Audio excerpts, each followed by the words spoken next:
O Senhor é bom e a sua misericórdia dura para sempre. Ele é grandioso, Ele é maravilhoso.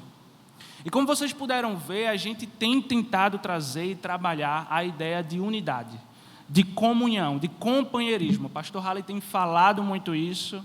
Nós, como pastores aqui, equipe ministerial, também temos enfatizado. Esse ano nós vamos bater muito nessa tecla de comunhão. Enfatizar a comunhão, o relacionamento intencional, o companheirismo. Vocês viram aí no IPC Enfoque, dia 1º a gente vai apresentar para vocês a nova proposta, um novo modelo de koinonia. Tudo isso a gente está fazendo não é para acabar com nenhum ministério, não é para mudar o que está funcionando, mas é para melhor munir a igreja contra as investidas do inimigo. É para melhor preparar a igreja do Senhor, para que a gente possa estar pronto para dar a resposta da razão da nossa fé, como diz o versículo. A gente deve estar preparado. Então, tudo isso que a gente tem feito, se alegre conosco. Ore juntamente conosco por esses projetos e tudo isso que a gente tem pensado, porque é para a glória do Senhor que nós estamos fazendo, é para a glória do Senhor que nós estamos pensando nessas coisas. E falando de comunhão, minha pregação também vai ser com relação à comunhão. Como nós nos relacionamos com o próximo e como nós nos relacionamos com Deus. Então, se você já quiser ir abrindo aí, a gente vai ler lá em 1 João, no capítulo 1. Ele vai começar a trabalhar sobre essa temática, sobre comunhão com Deus e comunhão com o próximo. E na sua primeira carta, ele tem como propósito, esse texto que a gente vai ler, ele tem como propósito dizer que não podemos ter comunhão com Deus e com os irmãos sem santidade. É impossível para o cristão ter uma comunhão plena com Deus, ter uma comunhão plena com seus irmãos, se ele não tiver santidade. Isso que ele vai dizer, a gente vai ler já já. Ele vai dizer que Deus é luz, nele não há treva nenhuma. É impossível para o cristão andar nas trevas e dizer que tem comunhão com Deus. É impossível para o cristão dizer que tem comunhão com Deus se ele anda nas trevas. Então diz assim a primeira carta de João, no capítulo 1, versículo 5 até o 9. Diz o seguinte: Ora, a mensagem que da parte dele temos ouvido e vos anunciamos é esta, que Deus é luz e não há nele treva alguma. Se dissermos que mantemos comunhão com Ele e andamos nas trevas, mentimos e não praticamos a verdade. Se, porém, andarmos na luz, como Ele está na luz, mantemos comunhão uns com os outros, e o sangue de Jesus, o seu Filho, nos purifica de todo pecado. Se dissermos que não temos pecado nenhum, a nós mesmos nos enganamos, e a verdade não está em nós. Se confessarmos os nossos pecados, Ele é fiel e justo para nos perdoar os pecados e nos purificar de toda injustiça. Santo Deus, eterno Pai, obrigado, Senhor. Obrigado porque o Senhor renova as suas misericórdias na nossa vida. Obrigado porque o Senhor é bom. Obrigado porque o Senhor nos tem dado motivos infinitos para Te agradecer, para Te glorificar. Mas também nos perdoa, Pai, porque muitas vezes nós não reconhecemos, nós não vemos esses motivos para Te glorificar e para Te agradecer. Santo Deus, fala conosco nessa manhã. Queremos ouvir a Tua voz. Que o texto lido possa entrar no nosso coração e encontrar morada, que nós possamos praticá-lo, não somente ser ouvintes da palavra, como diz Tiago, mas sejamos praticantes dessa palavra. Nos abençoa, Senhor Jesus, nos dá sabedoria e discernimento do Teu Espírito para entender aquilo que o Senhor quer nos ensinar nessa manhã. Fala conosco, Jesus, queremos ouvir a Tua voz. É em Teu nome que oramos. Amém. Gente, esse texto é um texto riquíssimo. É um texto que, se a gente for parar para analisar mesmo, a gente pode encontrar várias coisas dentro dele. Mas por conta do tempo, eu não vou poder ver cada aspecto, cada particularidade desse texto. Então, eu vou ficar devendo para vocês essa. Eu vou focar na comunhão com Deus e comunhão com os irmãos. Mas, em outra oportunidade, eu prego de novo nesse texto e trago mais insights sobre ele. Mas, hoje, eu queria focar nessa parte que ele fala da comunhão com Deus e comunhão com os irmãos. Mas antes de a gente ir para esses versículos-chave, me permita fazer algumas considerações antes.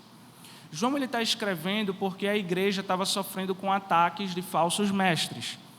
Estava sendo criada várias heresias dentro daquela comunidade, dentro dos cristãos ali daquela época. E esses falsos mestres, dentro das heresias que eles estavam pregando, eles estavam afirmando que era possível ter comunhão com Deus, mas continuar andando nas trevas. Era possível você ter um relacionamento com Deus, mas você conseguir não pecar. E aí a própria Bíblia, o que a gente acabou de ler, vai dizer que isso é impossível, porque se a gente diz que a gente tem comunhão com Deus, mas não peca, a gente está enganando a gente mesmo, e a gente está chamando Deus, o próprio Deus, de mentiroso. E as trevas, quando João coloca aqui, é justamente, ele quer dizer que é uma vida sem Cristo. Então percebe a incoerência deles. É possível ter um relacionamento com Deus e andar nas trevas, mas a treva é uma vida sem Cristo. Então como é que eu vou ter um relacionamento com Deus sem Cristo? Não faz sentido. Mas era essa a heresia que estava entrando naquele lugar, naquela comunidade dos cristãos na época de João. E eles estavam chegando ao ponto de negar o próprio pecado, negar a existência do pecado. E como eu disse, as trevas é uma vida sem Cristo. Como é que alguém pode estar em trevas e ter comunhão com Deus? Como é que alguém pode estar em trevas e caminhar segundo a Bíblia? Como é que alguém pode estar em trevas, no pecado, uma vida sem Cristo, e ter relacionamento com os irmãos, pleno? E a gente acha isso um absurdo. A gente olha e diz, caramba, uma pessoa dessa é uma pessoa totalmente errada. Como é que ela está levando pessoas que são cristãs a um engano? Está desviando os cristãos do caminho. Essas pessoas são totalmente erradas. É um absurdo, essa pessoa merece castigo. A gente sente essa ira no nosso coração de, poxa, essas pessoas estão totalmente erradas, levando o povo a pecar mais, ensinando uma coisa que é errada, que dá para ter comunhão com Deus e andar nas trevas. Isso é errado. Mas quando a gente para pensar um pouquinho, muitas vezes nós não pregamos isso falando, mas com a nossa vida a gente faz dessa forma. Toda vez que a gente quer mostrar ser alguma coisa que a gente não é, a gente está dizendo que é possível ter comunhão com Deus e estar nas trevas. Porque muitas vezes, externamente, a gente vem para a igreja, canta louvores, levanta a mão, ora eloquentemente, mas por dentro somos sepulcros caiados. Estamos fazendo a mesma coisa que esses hereges estavam fazendo. Nós queremos mostrar uma coisa que, na verdade, a gente não é. Por fora a gente está bem, mas por dentro a gente está totalmente destruído espiritualmente. Nicodemos fala que os atos de um cristão professo são mais eloquentes do que suas palavras e revelam o estado real do seu relacionamento com Deus. Em outras palavras, o que é que Nicodemos quis dizer? Ações falam mais do que palavras.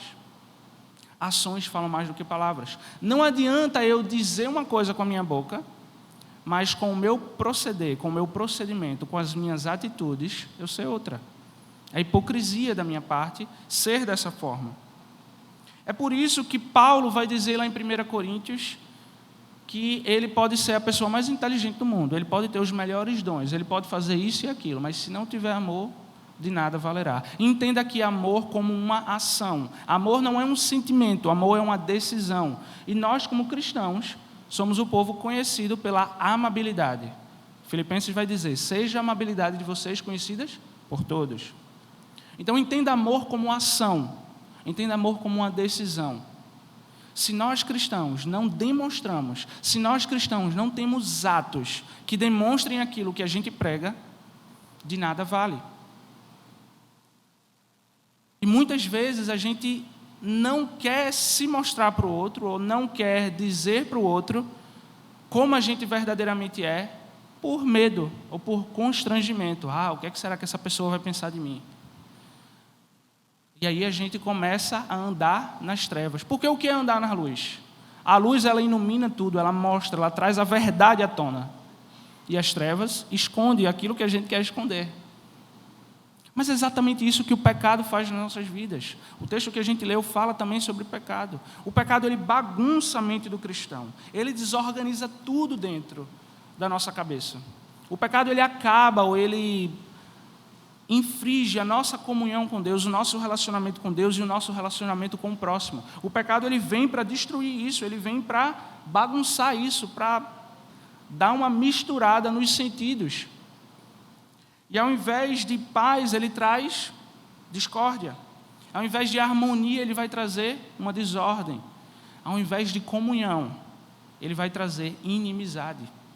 É isso que o pecado vai trazer para a gente. É como se o pecado ele anestesiasse o nosso coração, deixando a nossa alma insensível. E de um tempo, quando vai passando, a gente começa a não sentir mais pelo pecado. A gente começa a achar natural. A gente começa a não se importar mais, ou achar que, todo mundo faz, eu também. Isso vai anestesiando o nosso coração, de maneira que a gente vai se distanciando de Deus, cada vez mais e mais. Mas Deus é luz, e se a gente anda com Deus, a gente está na luz. Mas o que eu gostaria de focar nessa manhã é justamente a comunhão com os irmãos, que ele vai tratar no versículo 7, e a comunhão com Deus, que ele vai tratar no versículo 9. A lógica é até fácil de entender. A gente lê, a gente entende, compreende, intelectualmente a gente sabe, é muito simples. É possível a gente entender, mas a prática já não é tão fácil assim a gente fazer. Mas é possível, na força do Espírito Santo, com a ajuda do Senhor Jesus, a gente consegue. Porque o que é que ele diz? Para termos comunhão uns com os outros, a gente precisa andar na luz, certo? Como Deus está na luz, foi o que a gente leu. E para ter comunhão com Deus, a gente precisa reconhecer o nosso pecado e confessar o nosso pecado. Fácil de entender. Mas vamos ver na prática como é que é isso? O que é ter comunhão com os irmãos, de fato? O que é reconhecer o pecado e confessar o pecado, ter comunhão com Deus, de fato? Então, em primeiro lugar, veja lá o versículo 7 comigo novamente.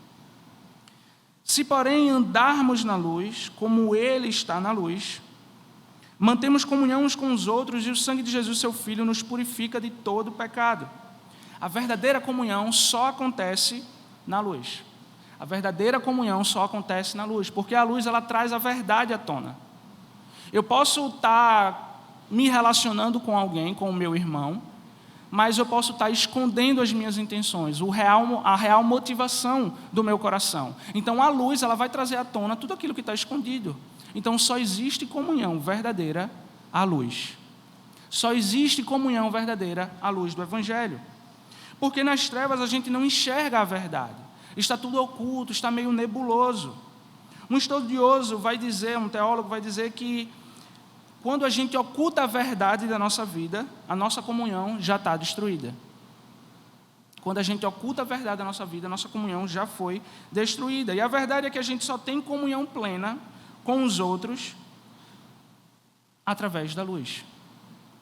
Nós não vamos ter comunhão com os outros enquanto continuarmos andando nas trevas. E muitas vezes a gente não tem essa comunhão plena, como eu falei, por medo, por pensar, por constrangimento, de pensar o que é que o outro vai pensar de mim, se ele conhecesse meu pecado, se ele vê que eu faço isso, se ele vê que eu falo dessa forma, o que é que ele vai pensar de mim? E a gente termina não tendo uma comunhão plena por medo do que o outro pode pensar. Mas quando a gente tem coragem e mostra a verdade, mostra como nós verdadeiramente somos, isso vai motivar os outros a terem confiança e também se mostrarem de verdade. Vai criar um sentimento, vai despertar um sentimento de confiança santa. E as pessoas vão ter comunhão plena.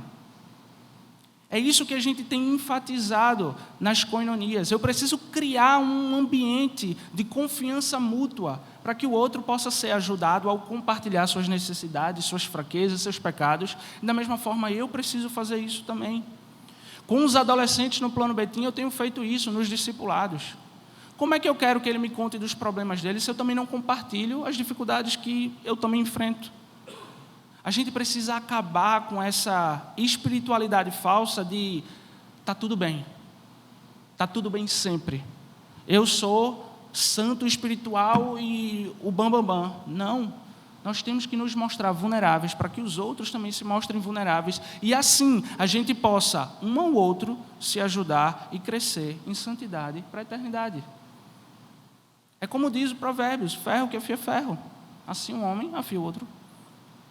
Temos que nos mostrar vulneráveis para que os outros também possam ter essa confiança e se mostrar vulneráveis. É isso que vai dizer aqui essa perspectiva de andar na luz e ter comunhão com os irmãos. Andar na luz nos garante pelo menos duas coisas: comunhão com os irmãos e purificação de todo o pecado. Eu não consigo ter um relacionamento saudável e sincero com meus irmãos se eu não andar na luz. Eu não consigo. Em outras palavras, viver para Deus é ter um relacionamento íntegro com o meu próximo. De maneira que, se eu não tenho um relacionamento bom com o meu próximo, isso é um forte indício que meu relacionamento com Deus não está bom. Porque os meus relacionamentos horizontais têm tudo a ver com o meu relacionamento vertical. Vou repetir. Viver para Deus é ter um relacionamento íntegro com o nosso próximo. Se você quer viver para Deus, se você quer viver para a glória de Deus, tenha relacionamento na igreja, tenha relacionamento com seus irmãos, íntegro. Quanto mais eu desejo a glória de Deus, quanto mais eu desejo a vontade de Deus, quanto mais eu desejo os decretos de Deus, quanto mais eu desejo os planos de Deus para a minha vida, mais eu devo ter vontade de ter comunhão com os irmãos. Isso é uma verdade absoluta. Mas o contrário também é. Se eu não quero ter comunhão com os meus irmãos, se eu não quero me relacionar com os meus irmãos, com a igreja, eu não estou desejando a glória de Deus, eu não estou desejando a vontade de Deus, eu não estou desejando os planos de Deus para a minha vida. Percebe como isso é sério? Ano passado a gente viveu um tempo complicado, situação política, muita inimizade foi criada. Se eu não quero ter comunhão com meu irmão, eu não quero a glória de Deus. Eu não quero a vontade de Deus. Eu não quero os planos de Deus para a minha vida. Percebe o quão sério isso é? Mas temos a promessa que todo o nosso pecado vai ser purificado. Todo o nosso pecado vai ser purificado. Eu não estou dizendo que ao andar na luz a gente vai viver longe de pecado. A gente ainda está sujeito ao pecado. O próprio João, ele fala sobre isso, para dizer que a gente não tem pecado. Mas temos essa promessa que se a gente anda na luz, a gente confessa o nosso pecado, Ele vai nos purificar de todo o pecado. Deixa eu dizer o que é todo pecado. Não é simplesmente alguns aspectos da nossa vida. Não é simplesmente os pecados até certa idade. É todo o pecado. O pecado que você cometeu ontem, o pecado que você cometeu hoje, o pecado que você vai cometer amanhã, todo o pecado vai ser purificado. Essa é a promessa de Deus. Eu não quero soar triunfalista aqui, mas a gente precisa tomar posse das promessas do Senhor. Todo o pecado vai ser purificado se nós confessarmos. E em segundo lugar, que o tempo já estourou, comunhão com Deus. Versículo 9, preste atenção aí. Se confessarmos os nossos pecados, Ele é fiel e justo para nos perdoar os pecados e nos purificar de toda a injustiça. A única condição do homem ter comunhão com Deus é reconhecer o seu pecado e confessar. A gente não vai conseguir chegar até Deus se não for por meio de Jesus. Jesus, Ele pagou o preço. Nós precisamos confessar para poder usar essa ponte que é Jesus até Deus. Sem confissão de pecado, a gente não consegue ter um relacionamento pleno com Deus. Nós ainda estamos nas trevas, encobrindo, escondendo o nosso pecado. Como Davi fez, escondendo o pecado. A gente não está tendo comunhão. E a gente sabe, a gente conhece o Salmo 51, sabe, depois que foi revelado tudo, como Davi ficou. Os ossos dele pareciam que estavam sendo esmagados. Essa era a sensação de Davi, porque ele perdeu a comunhão com Deus. Confessar os nossos pecados demonstra arrependimento. Não é aquela confissão que a gente faz daquela oração antes de dormir. Senhor, muito obrigado por esse dia. Perdoa os meus pecados em nome de Jesus, amém. Não. É como o pastor Halley fala, tem que dar nome aos bois. Senhor, me perdoa porque eu fui orgulhoso nisso, me perdoa porque eu cobicei aquilo, me perdoa porque eu menti para fulaninho, me perdoa porque no trânsito o cara me deu um tranca, eu xinguei ele, me perdoa porque eu fui avarento. É dar nome aos pecados. Da mesma forma que Deus dá nome, inveja, orgulho, ira, cobiça, nós também devemos dar nome ao nosso pecado e pedir perdão por cada um deles. E adiciona aí aqueles pecados que a gente não lembra que a gente cometeu, né? Senhor, os pecados que eu não lembro, me perdoa também por eles. Aqueles que eu nem sabia que eu cometi, me perdoa também por eles. O confessar o pecado demonstra arrependimento, mas tem que ser esse arrependimento de verdade. John Stott diz que não é uma confissão geral do pecado que Deus requer, mas uma confissão particular dos pecados. Confessar os pecados é ser honesto com Deus e consigo mesmo. É mais do que simplesmente reconhecer o pecado, mas é julgar o pecado, ter nojo do pecado, entender que isso é maldito na nossa vida, entender a malignidade do pecado e não querer voltar a isso. É isso que é se arrepender, é isso que é confessar os pecados. E podemos ter a certeza do perdão. Se confessarmos, Ele é fiel e justo para nos perdoar e nos purificar de toda, perdoar os pecados e nos purificar de toda a injustiça. Temos essa certeza, precisamos tomar posse dessa certeza, dessa promessa do Senhor. O presbítero Ronaldo aqui falou, Deus não mente, Ele não se arrepende. Temos que tomar posse dessa promessa e fazer aquilo que nos requer. Devemos, portanto, entender que para ter comunhão com Deus e com os irmãos, precisamos andar na luz, precisamos andar em santidade. Para ter comunhão com os irmãos, eu preciso andar na luz. Eu não posso esconder quem eu sou, eu tenho que ser verdadeiro.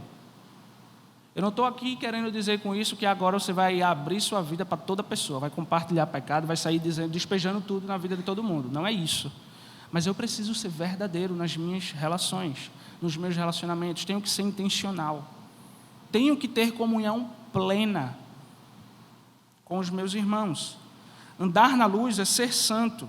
E a maneira que nós temos a comunhão com Deus é através de andar na luz. Não tem como eu ter relacionamento pleno com o meu irmão e com Deus se não for andando em santidade. Se não for andando em santidade. A comunhão com Deus deve vir acompanhada com a comunhão com o próximo. Quanto mais eu amo a Deus, mais eu amo o próximo. Essa é a lógica. Quanto mais eu amo a Deus, mais eu amo o próximo. O contrário também. Se eu não estou amando o meu próximo, se eu não quero ter comunhão com o meu próximo, eu não estou amando a Deus. E aí a gente vai precisar rever muita coisa na nossa vida, rever muita coisa no Evangelho que a gente diz que vive. Tenhamos essa comunhão de verdade. Esse ano a gente vai enfatizar muito isso. Que a gente possa ter esse relacionamento intencional verdadeiro. Dia 1º a gente vai apresentar para os líderes de ministérios e líderes de koinonia como vai funcionar essa nova dinâmica das nossas koinonias. Orem por nós, orem por essa igreja, orem pela nossa comunhão. O mundo traz muita inimizade, mas se a gente andar na luz, como Deus está na luz, nós vamos manter a comunhão com os irmãos. E o sangue de Jesus vai nos purificar de todo o pecado. Amém? Santo Deus, obrigado, Senhor, pela Tua palavra. Obrigado porque o Senhor é bom e a Tua misericórdia dura para sempre.